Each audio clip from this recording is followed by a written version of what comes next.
ఇది ఎట్లుందంటే నాకు 2014 ఎమ్మెల్యే అయిన తర్వాత మన పెద్ద ఆయన మైసూరారెడ్డి గారు ఉన్నారు కదా, మైసూరారెడ్డి గారు ఒక మంచి ఇది చెప్పినారు. ఏమనంటే మేమేమైనా చెప్తే కథ చెప్పినారంటారనమాట.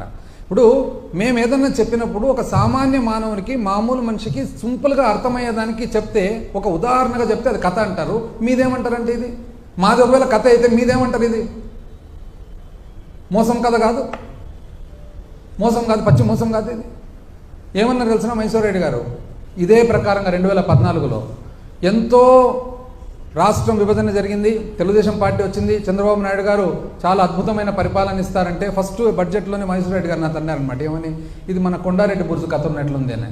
ఏమి అంకల్ ఇది కొండారెడ్డి బుర్జు కథ అంటే, ఒక పైల్వాన్ వచ్చి నేను కొండారెడ్డి బుర్జు, కర్నూలులో కొండారెడ్డి బుర్జు ఉంది, ఎవరన్నా కర్నూలు బయట తెలుస్తుంది, ఎత్తుతాను అని అంటాడంట. అంటే పక్కన కొంతమంది ఉండి ఎట్లెత్తుతాడయ్యా అంటే, ఏమైనా అంత కాన్ఫిడెంట్గా చెప్తున్నాడు కదా ఎత్తుదామని మనం సహకరిద్దాంలే అంటే, 1 సంవత్సరం పాటు బ్రహ్మాండమైన పోషణ, చికెను, మటను అన్ని రకాలు పెట్టి చీర సంవత్సరం అయిపోయిన తర్వాత ఏది ఇంకా రా ఎత్తుదురా అంటే, రా మీరందరూ దాన్ని ఎత్తండి, నా భుజం మీద పెట్టండి, నేను మోస్తా అంట.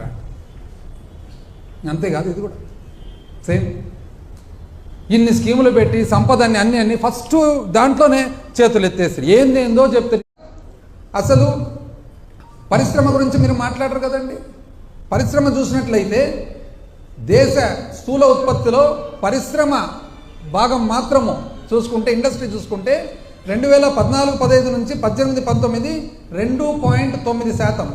అంటే ఆంధ్ర రాష్ట్ర భాగము కాంట్రిబ్యూషన్ టు నేషనల్ జీడిపి చూస్తే 2.9% అయితే 2019-20 నుంచి 2023-24 అడ్వాన్స్ ఎస్టిమేట్స్ వరకు చూస్తే 4% అండి. పరిశ్రమ అప్పటికంటే ఇప్పుడు 1.1% పెరిగింది. ఎట్లా? దేశ స్థూల ఉత్పత్తిలో భాగంగా చూసినట్లయితే ఒక రెఫరెన్స్ పాయింట్తో. మీరు మాత్రం బయట పరిశ్రమ రాలేదు అంటారు. ఎంత అన్యాయం అండి. లిక్కర్ ఏదైతే అమ్ముతామో ప్రభుత్వం లిక్కర్ సేల్స్ చేసినప్పుడు దాంట్లో ఒక 6-7 రకాల కాంపోనెంట్స్ ఉంటాయి. ఒకటి లైసెన్స్ ఫీ, ఒకటి ఎక్సైజ్ డ్యూటీ, ఒకటి అడిషనల్ ఎక్సైజ్ డ్యూటీ, ఒకటి ప్రివిలేజ్ ఫీ, ఒకటి ఏఆర్ఈటీ, ఒకటి ఆర్ఈటీ, ఒకటి స్పెషల్ మార్జిన్, అదర్స్. అయితే ఇంతకుముందు తెలుగుదేశం ప్రభుత్వంలో రీటైల్ షాపులు ఉన్నప్పుడు లిక్కర్ సేల్స్ అన్నీ కూడా ఆ ఊర్లో ఉండే వాళ్ళు సిండికేట్ అయిపోయి తెలుగుదేశం వాళ్ళే లిక్కర్ షాప్ నడుపుతూ సిండికేట్ అయ్యి ఆ సిండికేట్లో భాగంగా ఎంఆర్పి ఏదైతే ఉందో అంతకంటే ఎక్కువ అమ్మేవాళ్ళు. అంటే ఉదాహరణకు ఒకవేళ బీర్ బాటిల్ ఒకటి 100 రూపాయలు అయితే ఒక 10 రూపాయలు 20 రూపాయలు వాళ్ళు సిండికేట్ చేసుకొని ఆ ఊర్లో ఎక్కువ అమ్మేవాళ్ళు.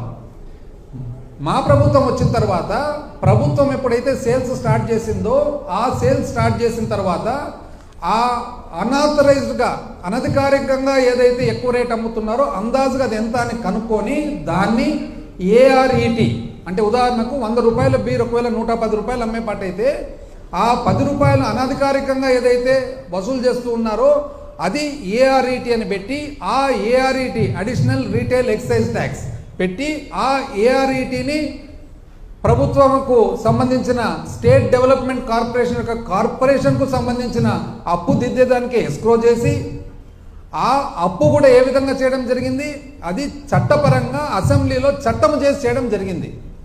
ఆ అప్పు కూడా దేనికి? కేవలం 4, రైతు భరోసా, అదేవిధంగా ఆసరా, అదేవిధంగా చేయూత, అదేవిధంగా అమ్మఒడి, కేవలం 4 కార్యక్రమాలకు మాత్రమే. అంటే ఒక మందు సీసా అమ్మితే మందు సీసా మీద అనధికారికంగా ఎవరైతే సంపాదిస్తున్నారో అనధికారికంగా సంపాదనను అధికారికంగా తీసుకొని ఆ డబ్బులతో మాత్రమే ఈ 4 మంచి స్కీములు జరిగితే దాన్ని అన్యాయం అండి అని అన్నారు.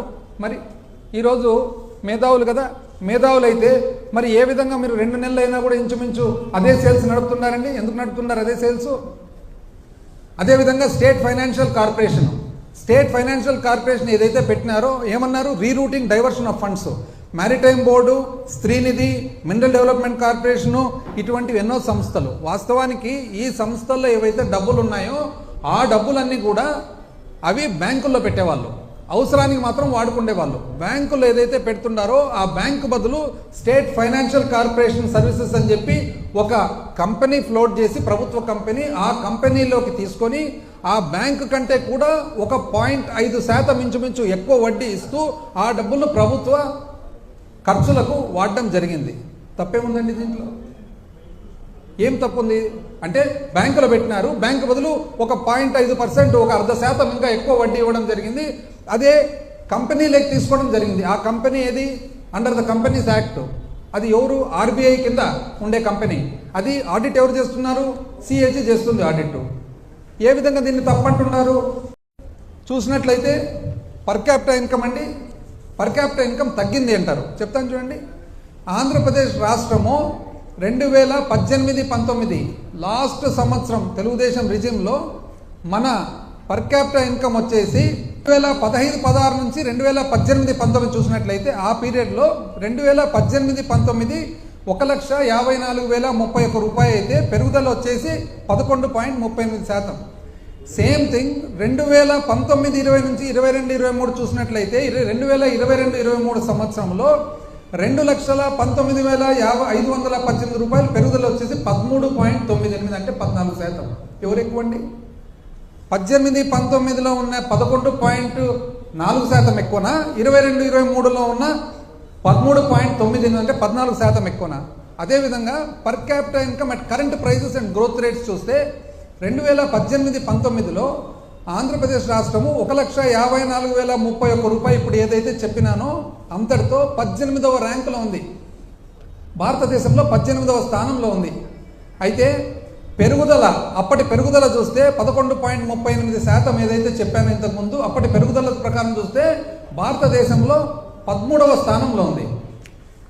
అయితే అదే 2022-23కి వచ్చేటప్పటికి ఆంధ్రప్రదేశ్ రాష్ట్రము నేను చెప్పిన 2,19,518 రూపాయలు ఏదైతే ఉందో భారతదేశంలో 7వ స్థానంలో ఉంది. పెరుగుదలలో చూసినట్లయితే 13.98 ఏదైతే 14% ఇంచుమించు నేను చెప్పినానో 6వ స్థానంలో ఉంది. అంటే 2018-19 వాళ్ళ పీరియడ్లో మనము 18వ స్థానము పర్ క్యాపిటల్ ఇన్కంలో ఉంటూ పెరుగుదల మాత్రము 13వ స్థానంలో ఉన్నాము. ఈరోజు మనము 22-23కి వచ్చేటప్పటికి పర్ క్యాపిటల్ ఇన్కమ్లో 7వ స్థానంలో ఉంటూ పెరుగుదల 6వ స్థానంలో ఉన్నాము. లేదండి ప్రగతి. ఇది కాక ఫైనల్గా 31 పేజీకి వచ్చేసినారు. 31 పేజీకి వచ్చి ఫైనాన్షియల్ స్ట్రెస్, డిస్ట్రెస్. ఏమంటారు డిస్ట్రెస్ ప్రకారము? 2 లక్షల, అంటే మీరు చెప్పే ప్రకారము మీరేమన్నారు? ఫస్ట్ మీరు నన్ను గెలిపించుకోండి, బ్రహ్మాండమైన పరిపాలన ఇస్తాను, నేను సూపర్ 6 ఇస్తాను, ఇంటింటికి. చూసినారు కదండి వీడియోలో వాళ్ళ మంత్రి ఒక ఆయన అసలు ఇంటింటికి పోవడము, అమ్మ ఎంతమంది ఉన్నారు పిల్లలు, నీకు 15, నీకు 15, నీకు 15, నీకు 15, 60, ఇట్లా 15, 16, 17, 18 ఇష్టాంతరాన్ని చెప్పుకుంటా ఇండ్లు తిరుగుతున్నాయి. పాపం అమాయకమైన పేద ప్రజలు ఎవరైనా కానీ ఎంతో కొంత పాపం ఆశ. మీరేమంటారు? సంపద సృష్టిస్తా అంటారు. ఈరోజేమో సూపర్ 6 ఫస్ట్ ఓవర్లోనే డక్అవుట్, చేతులు ఎత్తేస్తారు. అంటే మీరేమంటున్నారు ఇప్పుడు? అసలు సంపదలో మేము స్పెషలిస్ట్ అంటే అది కూడా చూద్దాం. ఇప్పుడు సంపదలో మీరికైనా స్పెషలిస్ట్ అయితే మీది పాత రికార్డు ఉంది కదా, చూద్దాం. 2014-15 అప్పుడు రాష్ట్ర రెవెన్యూ, స్టేట్స్ ఓన్ రెవెన్యూ 90,672 కోట్లు, 90,672 కోట్లు. 2018-19 మీరు దిగిపోయేటప్పటికి అది ఎంత అయింది? 1,14,671 కోటి, 1,14,671 కోటి. అంటే సంవత్సరం మీద సంవత్సరం పెరుగుదల సిఏజీఆర్ చూస్తే 6.09. మాకు పరిపాలన రాదు కదండి. మీరు ప్రజలకు అందరూ చెప్తున్నారు కదా మాకు పరిపాలన రాదని చెప్పి. మాకు చూద్దాం ఎట్లుందో. 2019-20 1,11,034 అయితే 2022-23 ఆర్ఈకి వచ్చేటప్పటికి, రివైజ్ ఎస్టిమేట్స్కి వచ్చేటప్పటికి 1,76,448. అంటే ఎంతండి? 16.7% సంవత్సరం మీద సంవత్సరం పెరుగుదల. ఇప్పుడు రాష్ట్రం బాగుందా లేదా అనే దానికి నిర్ధారణ ఏ విధంగా చూసుకుంటారు? రాష్ట్రానికి వచ్చే ఆదాయం అనేది ఒక ముఖ్యమైన విధానం కదా. రాష్ట్రానికి వచ్చే ఆదాయం చూస్తే 2014-15 నుంచి 2018-19 6% మాదిరిగా మీరు పెంచితే 2018-19 నుంచి 23-24 వచ్చేటప్పటికి 16% మేము పెంచినాం. కానీ మీకు సంపద సృష్టి వస్తుంది, మాకు మాత్రం సంపద సృష్టి రాదు అని చెప్పి చెప్తారు.